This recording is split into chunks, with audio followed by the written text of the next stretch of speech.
Nicholas Hammond, 1977 Spider-Man. The very first live-action Spider-Man suit appeared in 1977 in the Nicholas Hammond The Amazing Spider-Man TV series, and let me tell you, it looked exactly like what it was. A TV budget trying to capture a comic book legend, pure gold to a 6-year-old in 1977. This suit was essentially a red and blue bodysuit, with a big black spider emblem across the chest and a web pattern that was more drawn on than raised. The eyes were literally reflective one-way sunglasses lenses. Not sleek, not expressive, just big bug-like mirrors slapped on a mask. But here's the thing, while it wasn't the most convincing superhero outfit, it mattered. This was the first time audiences could see Spider-Man swinging, well, rope swinging on screen with no CGI, no fancy effects, just stuntmen on wires. For fans in the 70s, it was kinda groundbreaking. The Japanese Spider-Man suit, 1978 to 1979.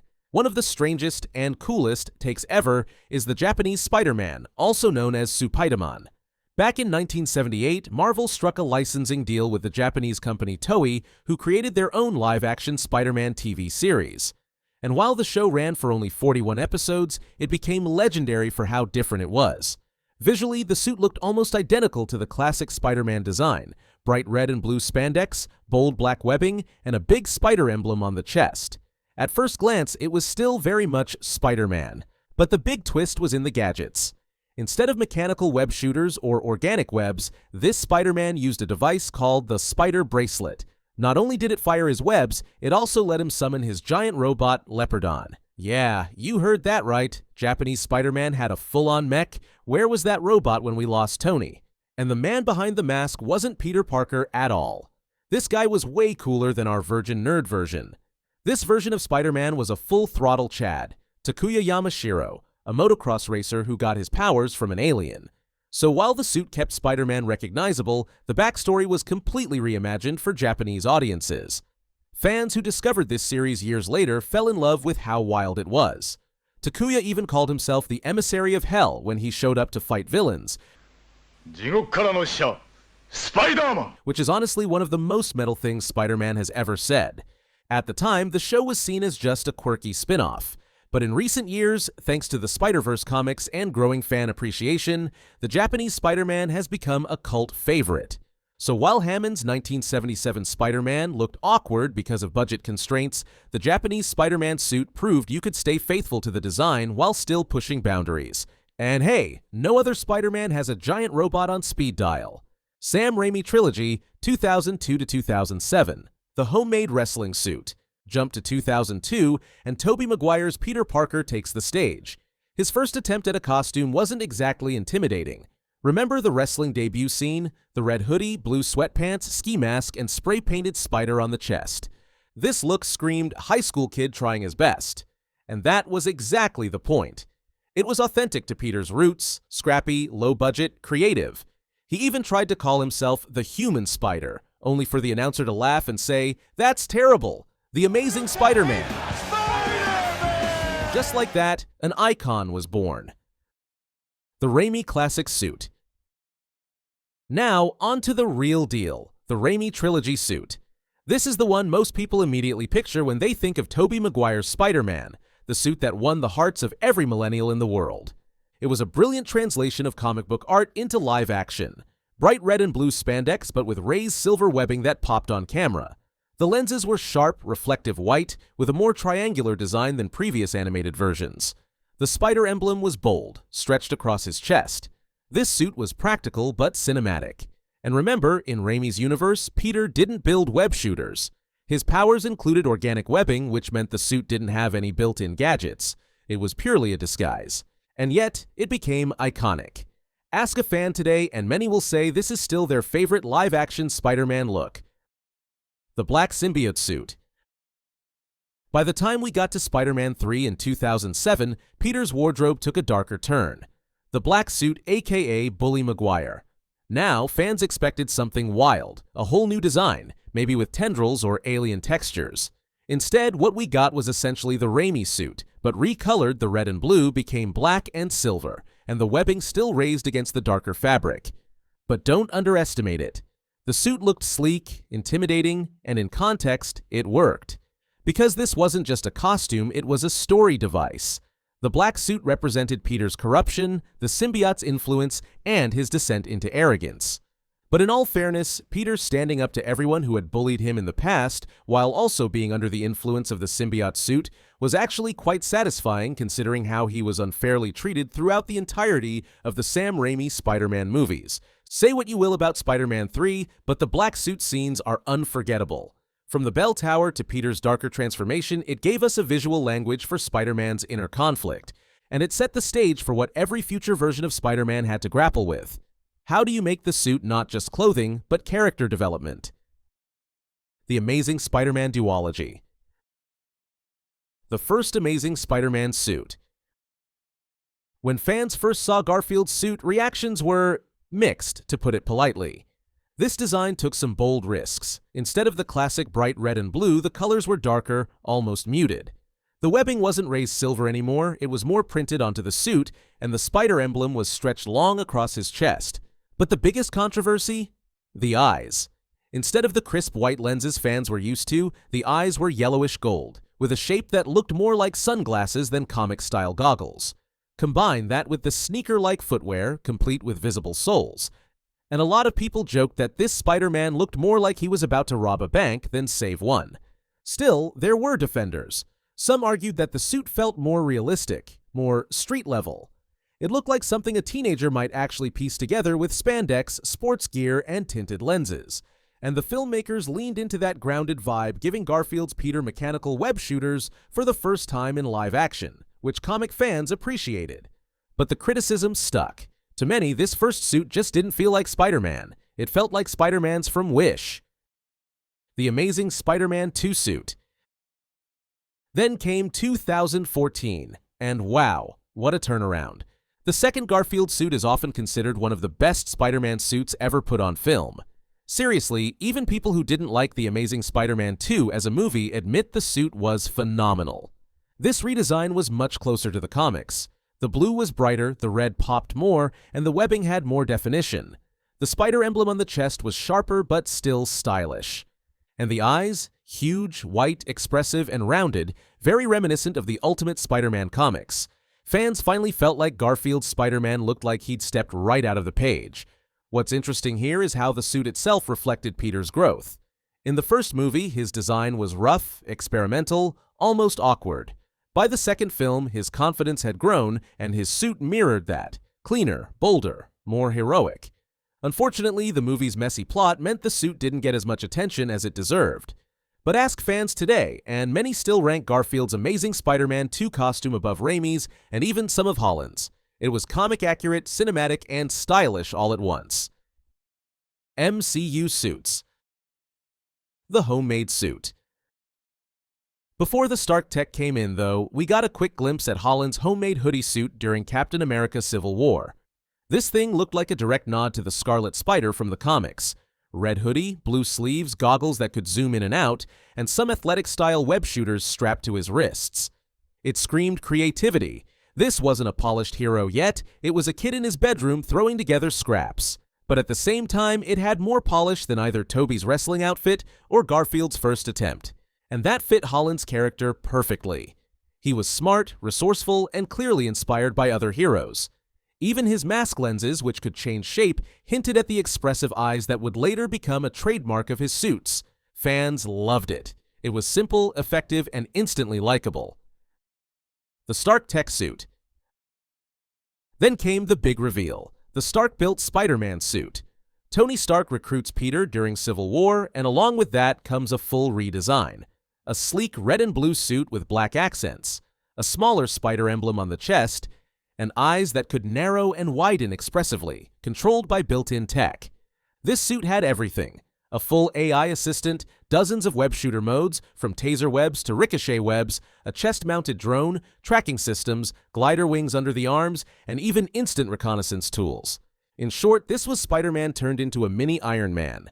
The MCU leaned heavily into showing Peter learning how to use all these features in Homecoming, sometimes hilariously like accidentally activating instant kill mode or getting lost in the training wheels protocol. It gave the suit personality, not just functionality. Of course, some fans criticized this approach. They felt Spider-Man was being robbed of his self-made underdog identity by being handed a supersuit. but others argued that this was the point. Peter had to prove he didn't need Stark's toys to be a hero. The Iron Spider Suit. If the Stark Tech suit was Spider-Man 2.0, then the Iron Spider suit was Spider-Man on steroids. This thing was straight out of a comic fan's dream. Introduced in Infinity War, it was built with Stark's nanotechnology, the same stuff used for Iron Man's bleeding-edge armor that meant it could form around Peter instantly, adapt in combat, and even repair itself if damaged. Visually, it stood out. The design leaned closer to Iron Man's aesthetic than Spider-Man's, metallic red and gold, glowing blue accents, and sleeker armor-like plating instead of fabric. And of course, the real showstopper, the 4 mechanical spider legs that unfolded from his back. These weren't just for show. They gave Peter extra stability in combat, helped him cling to surfaces, and could even pierce through enemies. The moment they deployed during the battle on Titan, fans lost their minds. The Iron Spider represented something bigger than just tech. It was Peter officially stepping up as an Avenger. You're an Avenger now. Fighting alongside the big leagues, and showing he belonged on the same stage as Iron Man, Doctor Strange, and the Guardians. But ironically, the very thing that made the suit so advanced, Stark's tech, also tied Peter even more closely to Tony. Some fans worried Spider-Man was losing his friendly neighborhood identity in favor of being Iron Man Jr. Still, the Iron Spider left a huge impact, and it's one of the most powerful Spider-Man suits ever put on film. The Stealth Suit, aka Night Monkey. Next up is one of the funniest additions to Spidey's wardrobe. The Stealth Suit, nicknamed the Night Monkey by Peter's classmates. In Far From Home, Peter's secret identity was still safe, and since his school trip took him to Europe, he couldn't just show up in his usual red and blue without raising suspicion. Nick Fury and S.H.I.E.L.D. solved that by giving him this all-black tactical suit. Design-wise, it stripped away all the flash. No bright colors, no spider emblem, just military-style armor and white lenses on the mask. It almost looked like something you'd expect from Black Widow or S.H.I.E.L.D., not Spider-Man. And that was the point. This wasn't about being iconic. It was about blending in.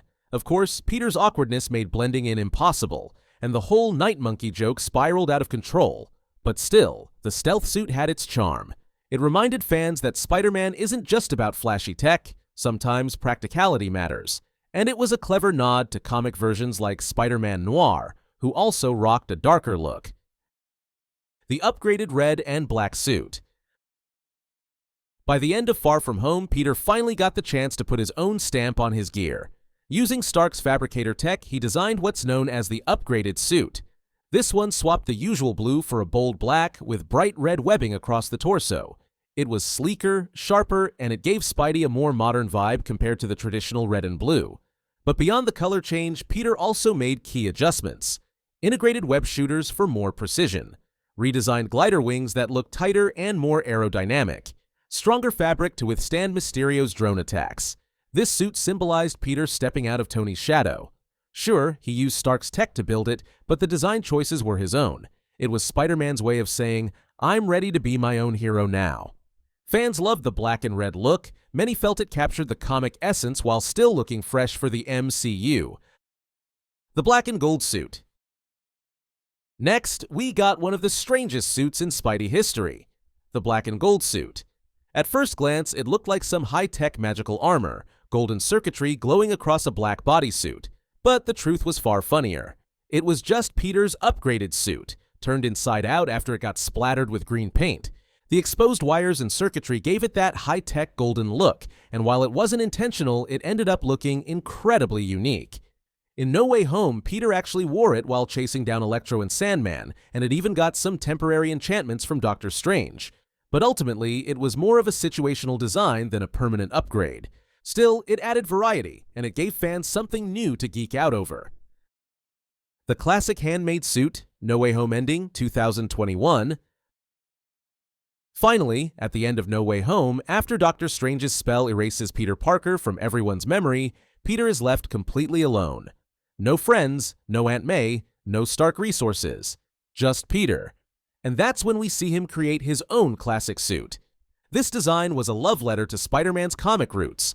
Bright blue, bold red, simple spider emblem, and clean webbing. No AI, no nanotech, no drones. Just fabric and Peter's ingenuity. It was a reset. After years of high-tech upgrades and multiverse mayhem, this suit brought Spider-Man back to where he started, a lone hero swinging through New York, and fans adored it. Some even called it the most authentic Spider-Man moment in the MCU. The Multiverse Variants, No Way Home, 2021.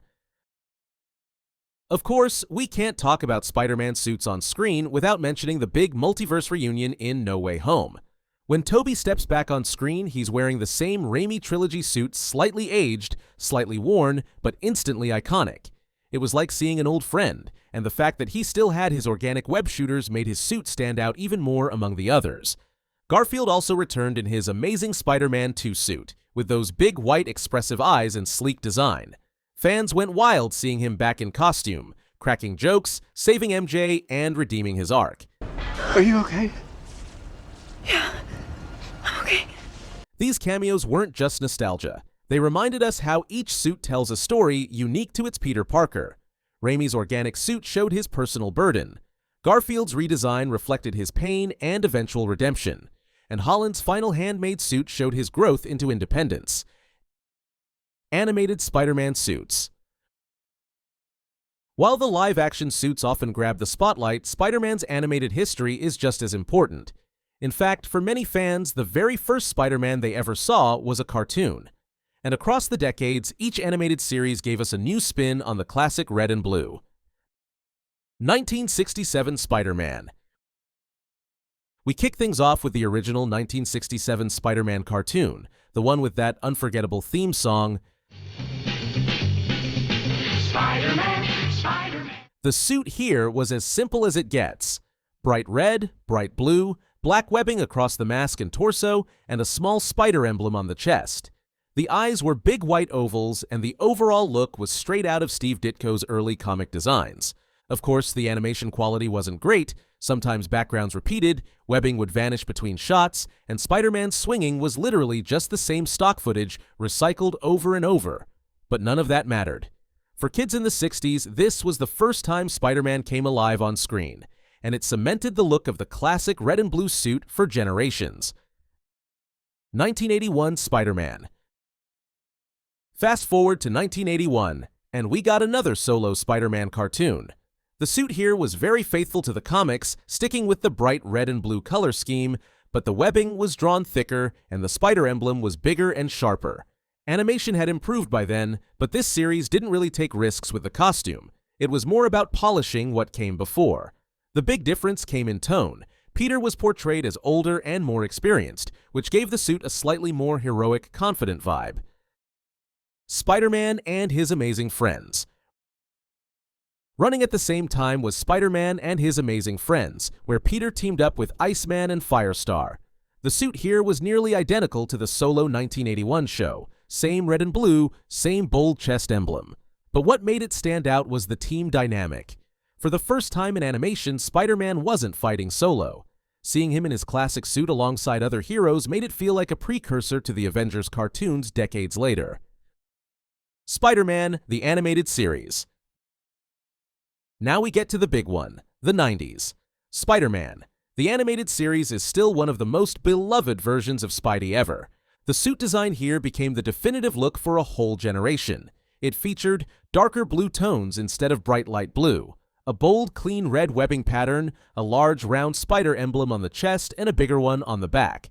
Crisp white eyes, not too big, not too small. It was essentially a perfected version of the comic classic, adjusted to look sleek in 90s animation. What made this series iconic wasn't just the suit, it was the storytelling.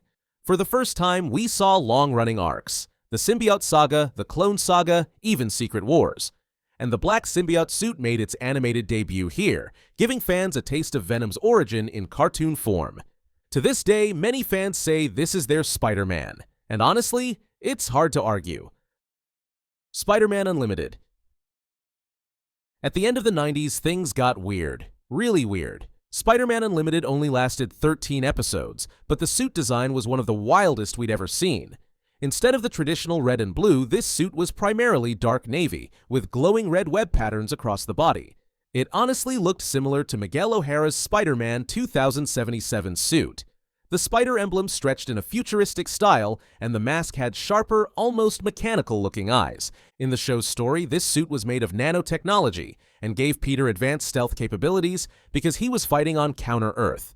It was basically Spider-Man meets Cyberpunk. Fans were split. Some loved the bold redesign, while others felt it strayed too far from the Spider-Man they knew. But one thing's for sure, the Unlimited suit remains one of the most unique Spidey designs ever animated. 2003 Spider-Man, the new animated series. Next came the short-lived MTV CGI show in 2003, loosely tied to the Raimi films. The suit here looked like a simplified version of Tobey Maguire's movie costume. It had the raised silver webbing and darker blue, but smoothed out for 3D animation. The eyes were smaller, closer to the Raimi style than the comics. Because of the CGI limitations, the suit often looked flat or rubbery, but it still carried that early 2000s edgy vibe.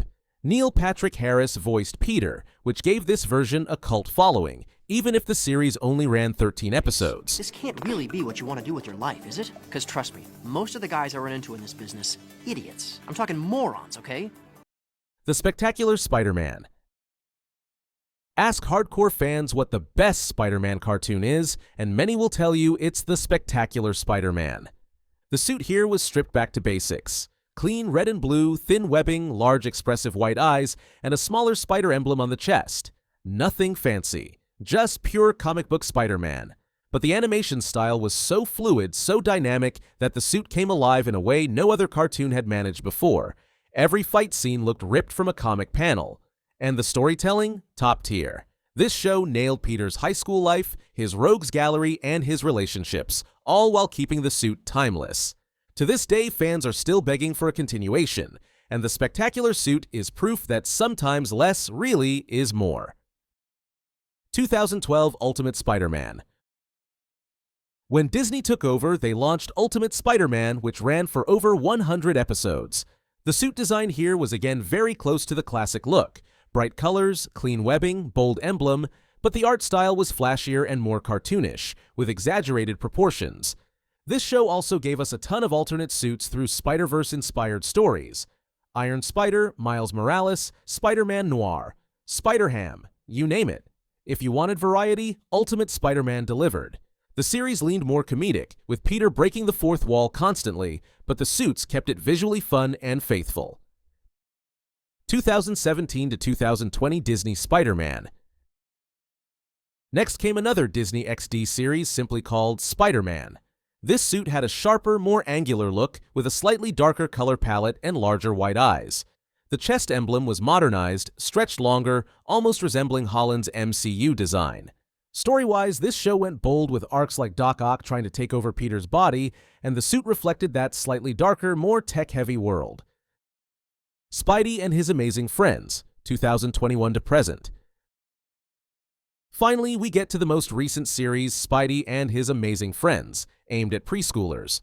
The suit here is the most simplified yet, bright, cartoony red and blue with oversized white eyes and smooth webbing. It's not about detail, it's about recognizability for very young kids. And it works. This version of Spidey fights alongside Gwen, as Ghost Spider and Miles Morales, introducing a whole new generation to the Spider-Verse. Alright, that's every Spider-Man suit explained, probably more detail than Peter's ever given his dry cleaner. If you enjoyed it, swing that like button, web up the comments, and I'll see you in the next one.